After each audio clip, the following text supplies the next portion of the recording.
Ravindra భారతిలోని SPB విగ్రహానికి సంబంధించి రోజు రోజుకి వివాదం ముదురుతున్న పరిస్థితి కనిపిస్తుంది. ఇప్పటికే తెలంగాణ వాదులు, తెలంగాణ ఉద్యమకారులు దీనిపైన తీవ్ర వ్యతిరేకత కూడా చూపిస్తున్న పరిస్థితి. ఖచ్చితంగా దీనిని ఆ విగ్రహాన్ని అక్కడి నుంచి తీసేయాలని చెప్పేసి పెద్ద ఎత్తున ఉద్యమం కూడా చేస్తున్నారు. మాట్లాడదాం, మనతో పాటు తెలంగాణ ఉద్యమకారులు ఉన్నారు. అమ్మ నమస్తే. ఆల్రెడీ ఎస్పీబీ విగ్రహం రెడీ అయిపోయింది. 15వ తారీఖు నాడు ముఖ్యమంత్రి రేవంత్ రెడ్డి చేతుల మీదుగా ఆవిష్కరణ కూడా చేయబోతున్నారు. ఈ సమయంలో ఉద్యమకారులు మీరు మొన్న నుంచి పోరాటం చేస్తున్నారు. ఏం చేయబోతున్నారు అసలు ఈ విగ్రహానికి సంబంధించి? అంటే అతను పాటలు పాడతాడు. ఇప్పుడు పాటలు పాడేటోళ్ళు చాలా మంది ఉన్నారు కదమ్మా. ఉన్నందరి విగ్రహాలు పెడితే అక్కడ సరిపోతుందా? ఇప్పుడు ఎంత మంది లేరు పాటలు పాడేటోళ్ళు, చాలా మంది ఉన్నారు. ఇప్పుడు బాలసుబ్రహ్మణ్యంది పెడతామంటున్నాడు. మొన్న ఆయన ఒక ముస్లిం అతను ఉండే చూడు, రఫీక్, ఆయన పేరు అంటుండే, ఆయనది కూడా తీసుకొచ్చి రేపు పెడతామని అంటారు. ఇప్పుడు సుశీల ఉన్నది, శైలజ ఉన్నది, వాళ్ళందరి తీసుకొచ్చి అక్కడ పెడితే ఇప్పుడు తెలంగాణలో ఎక్కడ పోవాలా బేట? తెలంగాణలో కూడా పాడేటోళ్ళు ఉన్నారు కదా నాన్న, మస్తు మంది పాడిండ్రు, మస్తు మంది గతించిపోయినరు. మళ్ళా అది కాకుండా బాలసుబ్రహ్మణ్యం అప్పుడు జై జై తెలంగాణ పాట పాడమంటే నేను పాడను అన్నాడట. పాడనని వేరేళ్ళకి పైసలు ఇచ్చి పాడమని అన్నాడట. అంటే వాళ్ళు కూడా మేము పాడమని మళ్ళా ఉల్టిచ్చేసిండట. అప్పుడు వాడలేరట. మళ్ళీ ఆయన మన జై జై తెలంగాణ పాటనే పాడలే. మళ్ళీ ఆయనకి ఎందుకు బేట ఇక్కడ స్థలం ఇచ్చుడు? అది తప్పు కదా. ఆంధ్ర తెలంగాణ అని కాదు, నువ్వు పాడినవు ఎందుకంటే నువ్వు డబ్బు సంపాదించుకుంటావు, అది నీ వృత్తి. అది ఇప్పుడు ఎవరే గాని ఎవరి వృత్తి వాళ్ళకు. నువ్వు పాటలు పాడేటోని పాటలు పాడినవు, ఎటు గుడుక నువ్వు పాటలు పాడినవని నీ విగ్రహం తీసుకొచ్చి పెడితే బాగుండదు కదా నాన్న. అంటే మన తెలంగాణ అస్తిత్వానికి దెబ్బతీసే అవకాశం ఉందా ఈ విగ్రహం వల్ల? దెబ్బతీసే అవకాశం ఉంది. దీనికని చాలా మంది తెలంగాణ వాళ్ళు అట్టయితున్నారు. ఈ రేవంత్ రెడ్డి అన్న ఎందుకు ఇట్లా చేస్తున్నాడు, ఈయన వచ్చి ఇట్లా ఎందుకు చేస్తున్నాడు, వచ్చిందేమొచ్చింది తెలంగాణ బతుకులు బాగుపడతాయేమో అంటే ఈయన అందరినీ తీసుకొస్తున్నాడు. అందరికి వీళ్ళకు రోషయ్యది తీసుకొస్తా అంటున్నాడు. మళ్ళా బాలసుబ్రహ్మణ్యంది, ఇంకొక ఫోటో ఏదో ఎన్టీఆర్ది, మళ్ళీ అలా అందరికి పెడితే తెలంగాణలో ఎక్కడ పోవాలమ్మా? ఇట్లెందుకు చేస్తుండో ఏమో అన్నా. మీరు ఇది మీరు తప్పించుకోండి. ఎందుకంటే వద్దు, ఎందుకు చేతులకు దుమ్మంటించుకుంటారు? లేక వచ్చింది కాంగ్రెస్. ఇప్పుడు ఎంతో కష్టపడంగా కాంగ్రెస్ వచ్చింది. నువ్వే అన్నావు పుణ్యానికి రాలే బిడ్డ, ఎంత కష్టపడితే వచ్చిందని అన్నావు. అంత కష్టపడి వచ్చిన దానికి మళ్ళీ ఆంధ్రలోకి అప్పచెప్పుడు ఎందుకమ్మా? తెలంగాణలో మస్తు మంది ఉన్నారు కదమ్మా. చెప్పండి, ఎక్కడ పోయినా వాళ్ళే ఉన్నారు. బతకని ఎవరైనా బతకని, కానీ పెద్దరికం ఇవ్వద్దు. ఆంధ్రోళ్ళకు పెద్దరికం ఇవ్వద్దు. వాళ్ళు మనకి ఇస్తారా పెద్దరికము? వాళ్ళు ఇస్తారా? మన సీటు మీద కూర్చున్నా గానీ పక్కకి జరగమ్మా అని జరిపేస్తారు వాళ్ళు. ఎప్పుడన్నా మేము యాత్రలకు పోతాం కదా ఆంధ్ర గిట్ట, అంత యాత్రలకు పోతే ఘోరంగా మాట్లాడతారు తెలుసా వాళ్ళు. కానీ ఈడ ఏందంటే ఎట్లా అంటే ఏమి భాష బాగుండదు, మీరు మాట బాగుండదు, అండి అనరు, ఏమనరు, ఏందో ఏమో అని అంటారు. వాళ్ళు వచ్చైతే ఈడ బతికి బట్టగడుతుండ్రు కదా. ఇప్పుడు తెలంగాణలోనే కదా, ఎక్కడ పోయినా గానీ అక్కడనే. నా బిడ్డ ఎంబీబీఎస్ అది తెచ్చుకుంది, 9000 ర్యాంక్ తెచ్చుకుంది. సత్యం మహేంద్రల కాళ్ళు అరిగిపోంగ తిరిగింది. కానీ ఆడ ఎడ్డు ఎవరున్నారు? ఆంధ్ర ఆయన ఉన్నాడు.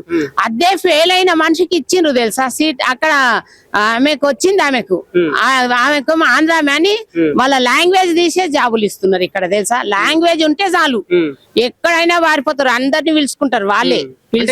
తెలంగాణ వచ్చింది, మనం నీళ్లు నిధులు నియామకాలు అంటే మన స్వరాష్ట్రం మనకు కావాలని తెలంగాణ తెచ్చుకున్నాం కదా. అంటే ఎవరికి ప్రాంతం వాళ్ళకి సపరేట్ అయింది కదా. ఇంకా ఆంధ్ర వాళ్ళ పెత్తనం మన తెలంగాణలో ఉందా మరి? ఇప్పుడు ఆంధ్ర వాళ్ళ పెద్దరికం ఉన్నది మన దగ్గరనే. నీళ్లు నిధులు నియామకాలు అన్నారు కదా, అదంతా వేస్ట్, గంగలు కలిసిపోయింది అదంతా.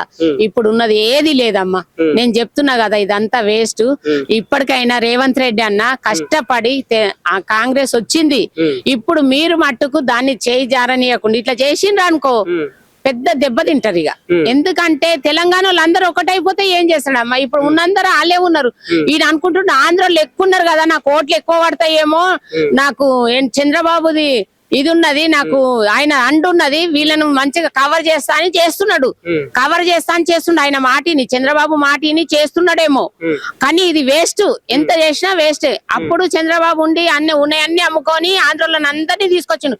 ఒక్క తెలంగాణలో ఉన్నారు అందులో, ఎవ్వరు లేరు తెలంగాణలో. ఇప్పుడు ఈడ సంజీవ్ రెడ్డి నగర్ అని పెట్టిండు బేట, అమీర్పేట దగ్గర. సంజీవ్ రెడ్డి నగర్ అది ఆంధ్రోలది, మళ్ళీ వెంగళరావు నగర్ అని అది ఆంధ్రోలది. ఎంత అందరి పేర్లు అట్లా పెట్టుకుంటా పోతే తెలంగాణలో ఏం కావాలా నాన్న మీరే చెప్పండి.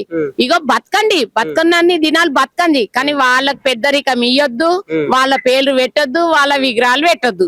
ఇదే దాని గురించే ఇప్పుడు ధర్నా, ఇప్పుడు మీటింగ్ అవుతుంది, ప్రెస్ మీటింగ్ అవుతుంది. తెలంగాణలో ఎవరున్నారు మరి అంత గొప్ప నాయకుల విగ్రహాలు పెట్టడానికి? తెలంగాణలో ఎవరున్నారు మరి? ఇప్పుడు చాలా మంది ఉన్నారు కదమ్మా. ఇప్పుడు ఆయనది పెట్టిండ్రు కదా, ఇప్పుడు వెంకటరామరెడ్డిది ఆయనది, ఇంకా చాలా మంది ఉన్నారు. గద్దర్ లాంటి వాళ్ళు ఉన్నాడు. మళ్ళా లలిత, మొన్న ఆమె బేలి లలిత కది వాళ్ళది లేదా, మళ్ళా సాకలి ఐలమ్మ లేదా, వాళ్ళ అందరి పెట్టొచ్చు కదమ్మా. వాళ్ళ తెలంగాణలో ఎంత మంది లేరు, కొట్లాడి పోరాడిన వాళ్ళు, వాళ్ళకన్నా ఎక్కువ తెలివి ఉన్నది తెలంగాణలో దగ్గర, కానీ ఉపయోగించుకోరు. పోని బతకని లే అని బతుకుతున్నారు బేట, బతకని అని ఇడ్సబెడుతున్నారు తెలంగాణ వాళ్ళు, అంతేగాని వాళ్ళ ఆంధ్ర వాళ్ళు అంత హుషారు లేరు బేట. ఎందుకంటే వీళ్ళు హుషారు ఉన్నారు కానీ చూయించుకోరు, ఎప్పుడు చూయించాలనో అప్పుడే చూపిస్తారు. అందుకనే నేను అంటున్నా, ఇది మీరు మానుకోండి అన్న, ఆయన విగ్రహాన్ని మానుకోండి. ఒకటి కాదు 2 పెడతారు, 2 కాదు 3 పెడతారు, ఎందుకు వాళ్ళకి ఇయ్యడము? ఆయన ఒక్కైనా పాట పాడలేదు కదా, మహమ్మద్ రఫీక్ కూడా పాడిండు. ఎంత మంది పాటలు పాడిన వాళ్ళు లేరు. ఆంధ్రాలో తెలంగాణకు సంబంధించిన నాయకుల విగ్రహాలు ఏమైనా ఉన్నాయా మరి మీకు తెలిసిన విషయానికి సంబంధించి? ఇక్కడనా? ఆంధ్రాలో అసలు మనం బతకనిస్తే కదా వాళ్ళు పెట్టనీకి, మీరు అక్కడ పెట్టనీకి అని అంటున్నారు. ఆ విగ్రహాలు ప్రతిష్ఠించిన విగ్రహాలు ఏమైనా ఉన్నాయా? ఏవి లేవు అక్కడ, లేవు. మనం పోయి కూడా ఆడ బతకనీకి కూడా మనకు 8 రోజులు వాళ్ళు బతకనియ్యరు. ఇప్పుడు మేము ఏంటిదంటే యాత్రలకు పోతేనే మేము బతకలేము తెలుసా, ఆడ ఉండలేము, వాళ్ళ దగ్గర మాట్లాడలేము, గెలవనియరు. ఈడ కూడా అదే చేస్తా అంటే ఎట్లమ్మా? నిన్న మొన్న ఆయన సుధాకరా, ఆయన ఏం మాట్లాడుతుండు, శుభలేఖ సుధాకర్ ఏంది, రేపు ఆయన భార్యది కూడా పెట్టమంటాడు. ఇక ఇప్పుడు అన్నది పెట్టమంటున్నాడా, బామ్మది పెట్టమంటున్నాడా, బావ అవుతాడేమో పెట్టమంటుండ, రేపు అలా ఆమెది కూడా పెట్టమంటాడు, ఆమె పాటలు పాడింది కదా అని. అసలు ఎంత మంది పాటలు పాడిన వాళ్ళు లేరు. అందుకొరకనే దీన్ని 15వ తారీఖు నాడు ముఖ్యమంత్రి రేవంత్ రెడ్డి గారు దాని ఆవిష్కరణ చేస్తున్నారు, వాళ్ళ విగ్రహ ఆవిష్కరణ చేయబోతున్నారు. మరి ఏం చెప్తారు దీనికి సంబంధించి?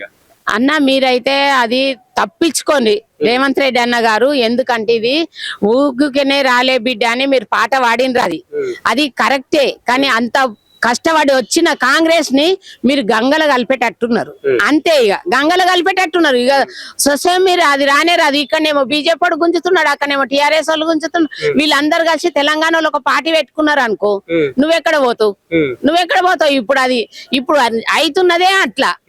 ఏదో పోనీ వచ్చిండులే, ఆయనకు సహకరిస్తే మన తెలంగాణలో బతుకులన్న మంచిగా అవుతాయి కదా అంటే, అమ్మ వాళ్ళు పెద్ద పెద్ద ఆఫీసర్ల కాడికని ఏంటిది పిఏ దాకా, చీపురు కొట్టే వాళ్ళ దాకా వాళ్ళ మనుషులే ఉన్నారు. మీరు ఎక్కడన్నా చూడండి, ఏ షాప్లల్లా చూడండి వాళ్ళే ఉన్నారు. వాళ్ళు మారోడోళ్ళు కూడా అట్లనే ఉన్నారు, వీళ్ళు కూడా అట్లనే ఉన్నారు. ఇంకా మారోడోళ్ళు జర నయం, వాళ్ళది వాళ్ళు చూసుకుంటారు, మన జోలికి రారు. కానీ వీళ్ళైతే మరీ దారుణం. విగ్రహాలు ఎందుకు పెట్టాలమ్మా? పెట్టొద్దు. ఇది మానుకుంటేనే రేవంత్ రెడ్డి అన్నకు మంచిగా ఉంటది.